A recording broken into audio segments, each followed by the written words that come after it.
Assalamualaikum warahmatullahi wabarakatuh. Perkenalkan kami dari kelompok 5 yang akan bahas tentang ilmu-ilmu yang berhubungan dengan Al-Quran, part 2. Nama saya M. Singgadi Terawadan, NIM 68. Munasabah atau korelasi pengertiannya adalah munasabah secara bahasa adalah kedekatan atau kesesuaian. Secara istilah, munasabah berarti pengetahuan tentang berbagai hubungan di dalam Al-Quran. Lebih rincinya dapat dijelaskan bahwa munasabah adalah usaha pemikiran dalam menggali rahasia hubungan antara ayat atau surat dalam Al-Quran yang dapat diterima oleh akal. Menurut Az-Zarkashi, pengertian munasabah adalah suatu hal yang dapat dipahami tatkala dihadapkan kepada akal. Akal itu pasti menerimanya. Menurut Mana Khalil Qotan, munasabah yaitu sisi keterkaitan antara beberapa ungkapan dalam suatu ayat atau antar pada beberapa ayat atau surat di dalam Al-Quran. Menurut Al-Bikai, munasabah merupakan suatu ilmu yang mencoba mengetahui alasan-alasan di balik susunan atau urutan bagian-bagian Al-Quran, baik ayat dengan ayat atau surat dengan surat. Fungsi munasabah. Munasabah memiliki peran penting dalam mengungkapkan kedalaman makna dan keajaiban Al-Quran dalam konteks balago, serta sebagai alat untuk mengidentifikasi pola yang teratur dalam kata-kata Allah dan mengapresiasi keindahan gaya bahasa yang digunakan dalam Al-Quran. Fungsi munasabah juga melibatkan menghubungkan bagian-bagian kalimat yang berbeda agar terlihat saling terkait dan menjadikan elemen-elemen berbeda dalam Al-Quran terasa seperti satu rangkaian kalimat yang koheren.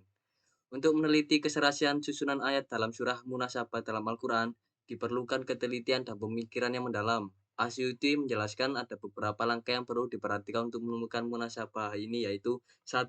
Harus diperhatikan tujuan pembahasan suatu surat yang menjadi objek pencarian. 2. Memperhatikan uraian ayat-ayat sesuai dengan tujuan yang dibahas dalam surat. 3. Menentukan tingkatan uraian-uraian itu apakah ada hubungannya atau tidak. Dan yang keempat, dalam mengambil kesimpulannya hendaknya memperhatikan ungkapan-ungkapan bahasanya dengan benar dan tidak berlebihan. Pentingnya munasabah menurut Profesor Dr. Haji Rahmat Syafi'i. Urgensi dalam mempelajari munasabah antara lain 1. Menghindari kekeliruan dalam menafsirkan Al-Quran, dan kedua yaitu intensifikasi pengertian Al-Quran. Saya akan melanjutkan pembahasan dari materi sebelumnya. Saya Ahmad Giovanni Fatul Saputra, NIM 67. Fawati Aswar wa Khawatimuha. Istilah Fawati Suwar merujuk pada pembukaan atau awalan dari surah-surah Al-Quran. Ini adalah gabungan dari kata Fawati yang berarti pembukaan atau permulaan dan suar yang merupakan jamak dari kata surah, yang mengacu pada sekumpulan ayat-ayat Al-Quran yang memiliki awalan dan akhiran. Dengan demikian, Fawatih Suwar menggambarkan berbagai pembukaan atau awalan yang terdapat di dalam surah-surah Al-Quran. Ada 10 jenis pembukaan yang berbeda yang digunakan untuk seluruh 114 surah dalam Al-Quran. Dan setiap jenis pembukaan memiliki rahasia atau hikmah tersendiri yang memerlukan pemahaman mendalam. Macam-macam. Dalam bukunya yang berjudul Al-Khawati As-Sawani fi Asror Al-Fawati, Ibnu Abi Al-Ashba berusaha menggambarkan beberapa kategori pembukaan surat yang terdapat dalam Al-Quran. Dia mengklasifikasikan pembukaan surat tersebut sebagai berikut. Yang pertama, pembukaan dengan pujian terhadap Allah Subhanahu wa Ta'ala, yang menggambarkan sifat-sifat kesempurnaannya. Yang kedua, pembukaan dengan penggunaan huruf-huruf hijaiyah yang terdapat dalam 29 surat. Yang ketiga, pembukaan dengan kata-kata seruan ahrufun nida yang ditemukan dalam 23 surat. 4. Pembukaan dalam bentuk sumpah al-aqsam yang ditemukan dalam 15 surat. Sementara menurut pandangan Badruddin Muhammad Az-Zarkashi, Allah Subhanahu wa Ta'ala memberikan pembukaan kepada kitabnya dalam 10 bentuk berbeda, dan tidak ada satupun surat yang menggunakan bentuk pembukaan di luar dari 10 yang disebutkan tersebut. Al-Qotsalani dan Abu Syamah, sebagaimana dikutip oleh Asyuyuti, menjelaskan 10 bentuk pembukaan tersebut. Berikut adalah pemaparan yang diutarakan oleh Al-Qostalani. Yang pertama, pembukaan dengan pujian kepada Allah al-istiftah bi al-istana. Yang kedua, pembukaan dengan huruf-huruf yang terputus, al-ahruful muqatta'ah. Yang ketiga, pembukaan surat-surat dalam Al-Quran dimulai dengan panggilan al-istiftah bin nida kepada Allah. Yang keempat, pembukaan dalam beberapa surat Al-Quran dibuat melalui penggunaan jumlah qabariyah atau pernyataan berita. Yang kelima, Allah mengedepankan al-qasam, sumpahnya dalam beberapa surah. Yang keenam, pembukaan dengan syarat. Yang ketujuh, pembukaan dengan perintah al-istiftah bil amr. Yang ke-8, pembukaan dengan pertanyaan al-istifham bil istifham. Yang ke-9, pembukaan dengan doa atau vonis al-istiftah bid du'a. Yang ke-10, pembukaan dengan alasan al-iftitah bit ta'lil. Pendapat ulama mengenai fawati aswar atau pembukaan-pembukaan surah dalam Al-Quran dapat beragam, tetapi secara umum ada beberapa pandangan yang diterima di kalangan ulama. Berikut adalah beberapa pendapat umum. Yang pertama, keutamaan dan keistimewaan. Yang kedua, penting untuk sholat. Yang ketiga, bahan tafsir. Yang keempat, pengaruh terhadap muslim. Dan yang kelima, konteks sejarah. Perkenalkan, nama saya Ahmad Fairuz, NIM 71. Saya akan melanjutkan materi dari sebelumnya. Mukam wa al-mutasyabbih. Secara etimologi, istilah al-muhkamat berasal dari kata ihkam dan memiliki beragam makna. Di antaranya banyak interpretasi yang telah disepakati. Menurut Azarqani, istilah dapat diartikan sebagai al-man'u yang merujuk pada tercegah dalam Buj al-Mutanawwi fi ulum Al-Quran. Al-Muhkam berasal dari kata al-ihkam yang mengindikasikan kemampuan atau keterampilan.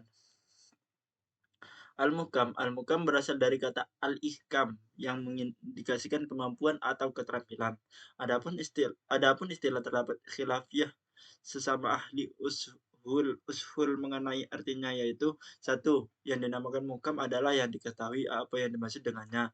Ada kalanya secara zahir atau nyata, dan ada kalanya dengan takwil atau pengalihan artinya. Dua, yang dinamakan muhkam adalah apa yang tidak mungkin ditakwilkan, tapi ya hanya satu arah.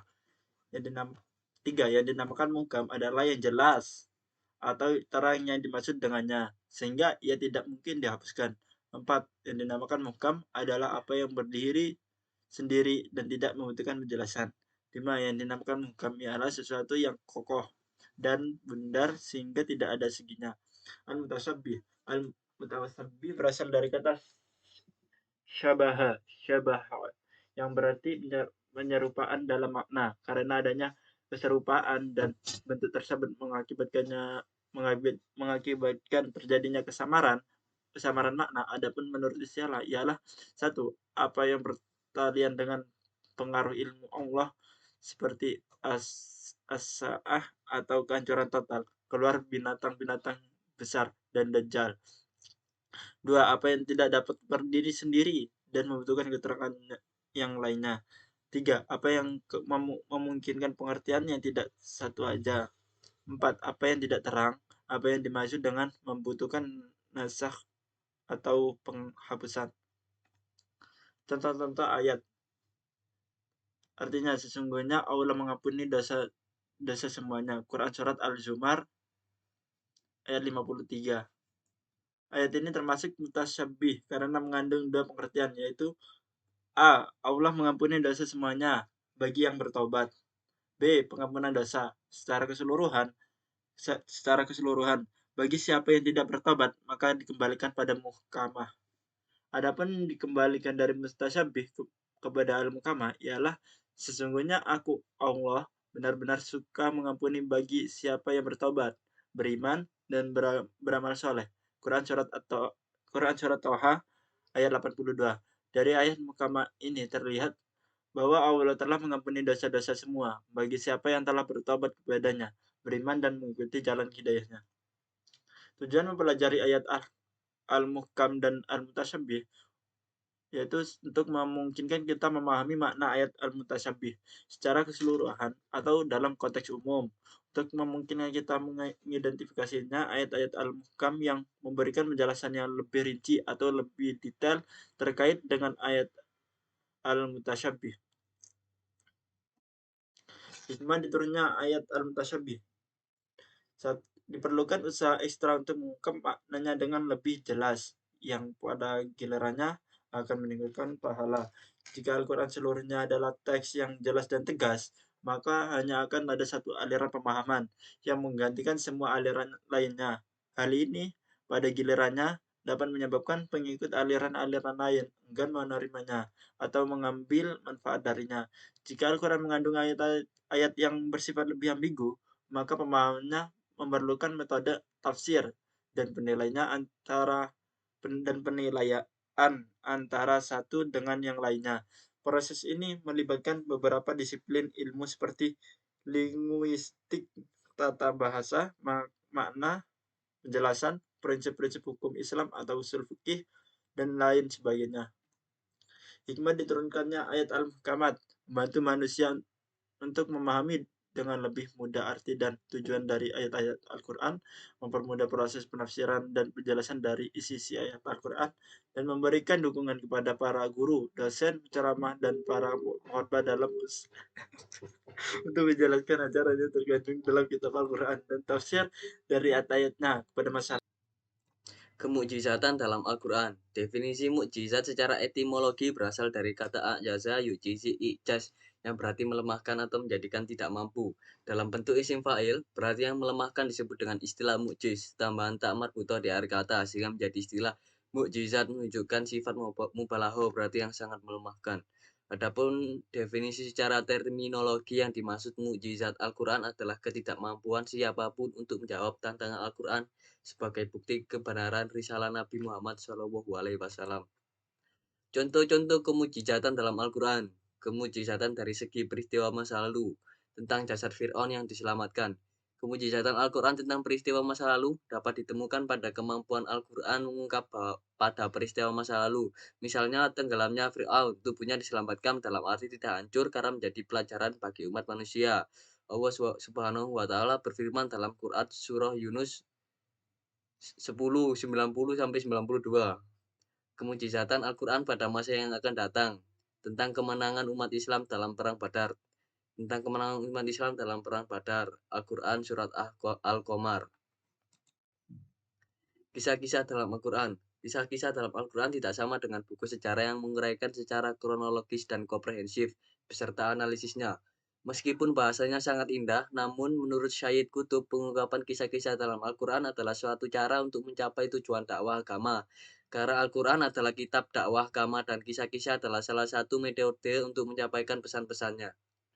Kisah-kisah ini memberikan petunjuk, nasihat, dan ibrah bagi manusia sebagai pelajaran dalam menjalani hidupnya.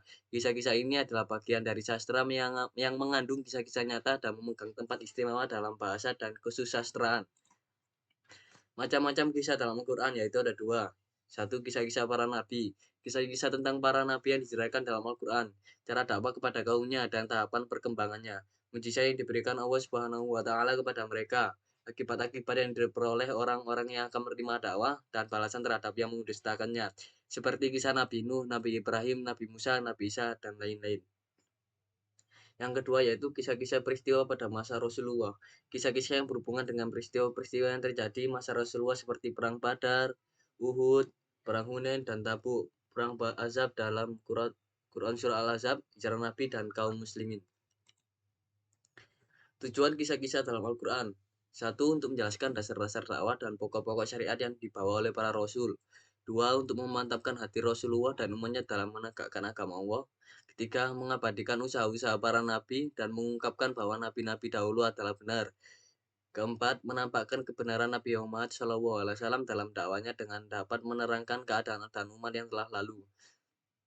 Yang kelima, menyingkap kebohongan ahli Alkitab yang telah menyembunyikan isi kitab mereka yang masih murni. Yang keenam, menarik perhatian pendengar dan pembacanya yang diberikan pelajaran pada mereka. Itu saja dari kami.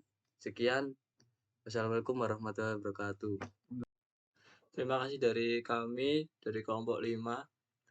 Mohon maaf bila ada salah kata dan juga salah perbuatan. Assalamualaikum warahmatullahi wabarakatuh.